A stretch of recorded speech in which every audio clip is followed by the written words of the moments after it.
নাপাক কাপড় ধোয়ার নিয়মটা যদি বলতেন উপকৃত হতাম। জানামাজে পা দিয়ে ঠিক করলে কি গুনাহ হবে? জামাতের নামাজ যদি প্রথম 3 রাকাত না পাই তাহলে কি বাকি নামাজ কিভাবে পড়বো? কোরআন শরীফ চুমু দেওয়া যাবে কিনা? টাইগার বা স্পিড জাতীয় পানীয় খাওয়া যাবে কিনা? বউ কর্তৃক শ্বশুর শাশুড়ির খেদমত করা নাকি ইসলামে জায়েজ নাই, এ বিষয়ে বিস্তারিত জানতে চাই। মেয়েরা কি পিরিয়ড অবস্থায় হাদিসের বই ধরতে পারবে? অনেকে বলে আসরের নামাজ থেকে মাগরিব নামাজ পর্যন্ত কিছু না খেলে একটি রোজা হবে, এটা কতটা সত্য? না সহবাসের পর অনেক সময় গোসল না করেই আমরা কাঁথা গায়ে দিয়ে ঘুমাই, এক্ষেত্রে সেগুলো কি নাপাক হয়ে যাবে?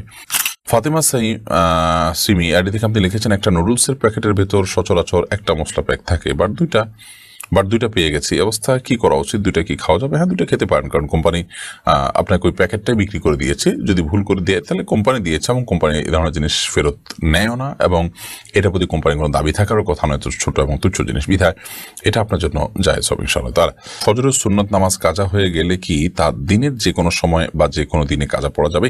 আপনি একটা ভিডিওতে বলেছেন যে সিজদা দোয়া করতে, কিন্তু একজন বলেছে যে হাদিসে আছে সিজদা কোরআন আয়াত পড়া নিষিদ্ধ, তো সব দোয়াই তো কোরআন আয়াত, এখন সঠিক কোনটা? বৈশাখী বর্ণিলা আপনি আইডি থেকে লিখেছেন, অজু ছাড়া মোবাইলে কোরআন পড়ার সময় সিজদার আয়াত আসলে কি অজু ছাড়া সিজদা দেওয়া যাবে?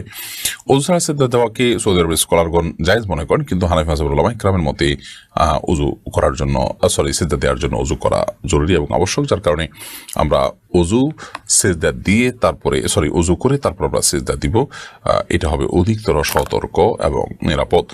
শাহনাজ পারভিন আপনি লিখেছেন, অনেকে বলে আসরের নামাজ থেকে মাগরিব নামাজ পর্যন্ত কিছু না খেলে একটি রোজা হবে, এটা কতটা সত্য? না, এটি একেবারে ভিত্তিহীন কথা। আসর থেকে মাগরিব পর্যন্ত কিছু না খেলে রোজা হয়ে যাবে, এরকম কোনো কথা কোনো হাদিসে কোথাও বলা হয়নি, এবং এই টাইমটা না খেয়ে থাকার কোনো বিশেষ ফজিলত বা মর্যাদাও কোনো হাদিসে কোথাও উল্লেখ হয়নি, বিধায় আমরা এই ধরনের কথা বলা থেকে বিরত থাকবো, কারণ মন গড়া কোনো কথা দিনের নামে বললে সেটি কিন্তু জাহান্নামে যাওয়ার কারণ হবে না। নবী সাল্লাল্লাহু আলাইহি ওয়াসাল্লাম বলেছেন, মান কাযিবা আলাইয়া মুতাআম্মিদান ফালইয়াতাবাওয়া মাকআদাহু মিনান নার। যে ব্যক্তি আমার নামে মিথ্যা কথা বলবে সে যেন তার ঠিকানা জাহান্নামে জেনে রাখে। অতএব আসর থেকে মাগরিব পর্যন্ত না খেয়ে থাকলে রোজার সওয়াব হবে, এই কথা নবী সাল্লাল্লাহু আলাইহি ওয়াসাল্লাম বলেন না। অতএব এটা আপনি বললে তার নাম মিথ্যাচার হবে, যা জাহান্নামে যাওয়ার কারণ। সাজিয়া আখতার আপনি লিখেছেন, মেয়েরা কি পিরিয়ড অবস্থায় হাদিসের বই ধরতে পারবে? পিরিয়ড অবস্থায় যে বইতে হাদিস লেখা আছে বই ধরতে পারবে, কারণে কোনো গুনাহ হবে না, ইসলামিক বই পড়তে পারবে, সাধারণ ইসলামিক বই। এমডি আলামিন আপনি লিখেছেন, টাইগার বা স্পিড জাতীয় পানীয় খাওয়া যাবে কিনা? টাইগার বা স্পিডে অ্যালকোহল আছে কিনা, হারাম উপাদান কি আছে না আছে বিস্তারিত আমার জানা নেই। ইনশাআল্লাহ বিদিনিল্লাহ এই সম্পর্কে আমাদের জানাশোনার সুযোগ হলে আমরা এ বিষয়ে ডিটেল আপনাদেরকে জানাবো, যদি আল্লাহ তাআলা আমাদেরকে তৌফিক দান করেন। যদি হারাম কোনো উপাদান না থাকে, সেখানে অ্যালকোহল না থাকে, তাহলে সেক্ষেত্রে এটি পান করা নাজায়েজ হবে না। সাধারণ সফট ড্রিঙ্কসের টাইপ যদি হয়, হারাম কোনো উপাদান না থাকে, তাহলে সেক্ষেত্রে এটি নাজায়েজ বা গুনাহ হবে না, হারাম হবে না পান করাটা। জিয়াউদ্দিন আপনি লিখেছেন, বউ কর্তৃক শ্বশুর শাশুড়ির খেদমত করা নাকি ইসলামে জায়েজ নাই, এ বিষয়ে বিস্তারিত জানতে চাই। জায়েজ নাই এটি আপনাকে কে বলেছে?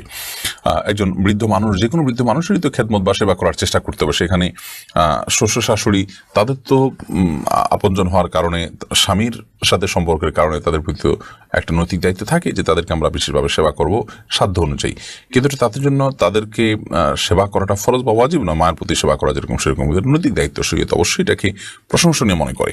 বাট খেদমত বলতে যদি আপনি বুঝেন যে শ্বশুরের শারীরিক খেদমত করা, তাহলে সেটা নাজায়েজ হতে পারে, কারণ সেখানে আপনার ফিতনার কারণ হতে পারে এবং ফিতনার দিকে যেতে পারে এবং হারামের পথ উন্মুক্ত হতে পারে, অন্তত মানসিক জেনার পথ খুলতে পারে, সেই জন্য সেটি নাজায়েজ হতে পারে। এমডি মকসেদুল মমিন আপনি লিখেছেন, ফজরের সুন্নত নামাজ কাজা হয়ে গেলে কি তার দিনের যে কোনো সময় বা যে কোনো দিনে কাজা পড়া যাবে?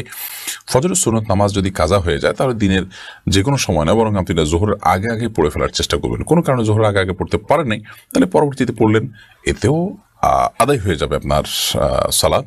কিন্তু চেষ্টা করা উচিত যে যত দ্রুত সম্ভব এটিকে আদায় করা, অন্তত জোহরের ওয়াক্তের আগে আগে। যুদ্ধ আমাদের বিজয় আল্লাহর এ আইডি থেকে আপনি লিখেছেন, আপনি একটা ভিডিওতে বলেছেন যে সিজদা দোয়া করতে, কিন্তু একজন বলেছে যে হাদিসে আছে সিজদা কোরআন আয়াত পড়া নিষিদ্ধ, তো সব দোয়াই তো কোরআন আয়াত, এখন সঠিক কোনটা একটু বললে বিস্তারিত উপকৃত হতাম। সিজদা দোয়া করার কথা হাদিসে বলা হয়েছে, কিন্তু কোরআন আয়াত পড়বেন না। কোরআন কোনো আয়াত যদি দোয়া থাকে, কোরআন সব আয়াত তো দোয়ামূলক নয়, আর সব দোয়াই যে কোরআন আছে সেটাও তো নয়, হাদিসে বর্ণিত দোয়াও তো আছে। যাই হোক, কোরআনে যে দোয়াগুলো আছে সেগুলোকে দোয়া হিসাবে পড়তে পারেন, কোরআন আয়াত হিসাবে নয়। আপনি আয়াত তেলাওয়াত করলেন আলহামদুলিল্লাহ রাব্বিল আলামিন, এটা তো দোয়া নয়, তো এটা আপনি সিজদায় পড়বেন না, কারণ হাদিসে নিষেধ আছে সিজদায় কোরআন তেলাওয়াত করার ব্যাপারে। এরপরে সিরাজউদ্দিন মুন্না আপনি লিখেছেন, সহবাসের পর অনেক সময় গোসল না করেই আমরা কাঁথা গায়ে দিয়ে ঘুমাই, এক্ষেত্রে সেগুলো কি নাপাক হয়ে যাবে? সহবাসের পরে কিংবা স্বপ্নদোষের পরে আপনি যদি কাঁথা বা কম্বল লেপ ইত্যাদি গায়ে দিয়ে ঘুমান, তাহলে সেক্ষেত্রে আপনার সে কাপড়গুলো অটোমেটিকলি নাপাক হয়ে যাবে না, যদি সেখানে নাপাক না লাগে। যদি আপনার নাপাক কাপড় বা শরীর থেকে আপনার নাপাক লেগে যায় সেগুলোতে, তাহলে সেক্ষেত্রে যেখানে লেগেছে সেই অংশটা নাপাক হবে। সেগুলো যদি আবার শুকায় যায় এবং ভেজা না থাকে, তাহলে সেক্ষেত্রে সেটা আবার আপনার শরীরে লাগলে শরীর কিন্তু নাপাক হবে না। বা সেই নাপাকটা যদি আপনার চাকা ধরে যায়, সেটা যদি আপনি খুঁচিয়ে ফেলে দিতে পারেন, তাতেও কিন্তু পাক হয়ে যাবে। বীর্য পাক করার এটাও একটা পদ্ধতি, যে ধুয়ে তো পাক করবোই, এছাড়া আপনার শুকিয়ে গেলে সেটাকে যদি খুঁটিয়ে ফেলে দেওয়া যায়, সেটাও না জায়েজ হবে না। তাশরিফা জাহান তাওয়া আপনি লিখেছেন, কোরআন শরীফ চুমু দেওয়া যাবে কিনা? কোরআন শরীফে চুমু দেওয়া যাবে কিনা? কোরআন কারিমে চুমু দেওয়াতে কোনো অসুবিধা নেই। আপনি কোরআনের প্রতি সম্মান শ্রদ্ধা প্রদর্শন করতে গিয়ে আপনি চুমু দিলেন, এটাতে অসুবিধার কিছু নেই। এটা মহব্বত এবং ভক্তির প্রকাশ সেভাবে করলেন। এমনি তামিম হাসান আপনি লিখেছেন, জামাতের নামাজ যদি প্রথম 3 রাকাত না পাই, তাহলে কি বাকি নামাজ কিভাবে পড়বো? এ বিষয়ে আমরা এর আগে বারবার বলেছি এবং বিভিন্ন ভিডিওতে বলেছি। আপনি যদি সালাতে প্রথম 3 রাকাত না পান, শুধু চতুর্থ রাকাত পান, তাহলে চতুর্থ রাকাতে আপনি 1 রাকাত পেয়েছেন, এরপরে ইমাম সালাম ফেরানোর পর আপনার যে 3 রাকাত ছুটেছে সেগুলো পড়া শুরু করলেন, তাহলে আপনি আপনার শুরু করা 3 রাকাতের প্রথম রাকাত আপনি বসবেন, কারণ আপনি ইমামের সাথে 1 রাকাত পেয়েছেন, এটা হলো আপনার সিরিয়ালের দ্বিতীয় রাকাত, অতএব সেই হিসাবে আপনি বসবেন। যদিও এখানে পরপর 2টা বৈঠক হয়ে যাবে, একটা ইমামের সাথে ছিল, আর একটা আপনার 3 রাকাত যেটা একে আদায় করছেন, সেখানকার প্রথম রাকাতে আপনি বসলেন, এরপর বাকি 2 রাকাত স্বাভাবিক আপনি আদায় করবেন। এমনি মুসা আপনি আমাদের ইউটিউব চ্যানেলে প্রশ্ন করেছেন, কবর খোঁড়ার প্রথম কোপের মাটি আলাদা রেখে দেয়, তারপর লাশ কবরে রাখার সময় সেই মাটি সবার হাত ছুঁয়ে কবরের ভেতর কিছু অংশ রাখা হয়, এটা কি শরীয়ত সম্মত? না, এরকম কোনো বিষয় নির্দেশনা কোরআন হাদিসে কোথাও দিয়েছে বলে আমার জানা নেই, যে কবর খোঁড়ার পর প্রথম কোপের মাটিটা আলাদা রাখবে, এরপর লাশ কবরে রাখার সময় সবাই একটু একটু করে সেটা দিবে, এমন কোনো কথা নেই।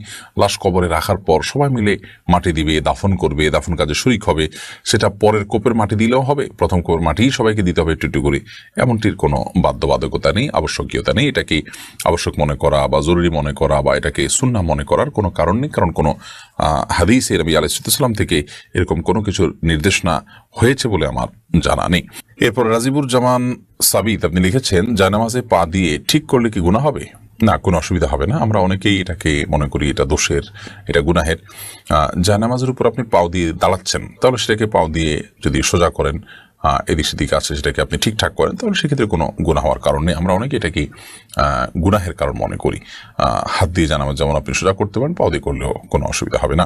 এমনি আসাম হোসেন আপনি লিখেছেন, নাপাক কাপড় ধোয়ার নিয়মটা যদি বলতেন উপকৃত হতাম। আমি ডিশ বা বালতিতে পানি নিয়ে একবার ধুয়ে কাপড় চিপে নেই, আর ডিশ বা বালতি পানি ফেলে দেই, এরকম 3 বার ধুলে কি হবে? আপনি যখন টেপে ধোবেন, তখন টেপের মধ্যে কাপড় ধুয়ে সেটাকে চিপে ফেলবেন, এবং আবার ধুয়ে আবার চিপে ফেলবেন, আবার ধুয়ে আবার চিপে ফেলবেন, এভাবে আপনি চিপে ফেললে সেটা পাক হয়ে যাবে। আর যদি বালতিতে দেন, তাহলে ধোয়া বালতিতে, পরিষ্কার পবিত্র বালতিতে পানি নিয়ে সেখানে আপনি কাপড় চুবিয়ে তুলে এরপর চিপে ফেললেন, এরপর পানি ফেলে আবার সেই পাক বালতিতে আবার আপনি পানি নিলেন। এভাবে আপনি যদি ধোন, তাহলে সেক্ষেত্রে কাপড় পাক হয়ে যাবে ইনশাআল্লাহ তাআলা। আর যদি কোথাও নাপাক লেগে থাকে, সে নাপাকটা চলে গেছে, দৃশ্যমান নাপাকটা দূর হয়ে গেছে, আপনি দেখেছেন, সেটার জন্য যতটুকু দরকার যদি একবার ধুয়েও সেটাকে আপনি দূর করে ফেলতে পারেন, তাহলে এটা পাক হয়ে যাবে।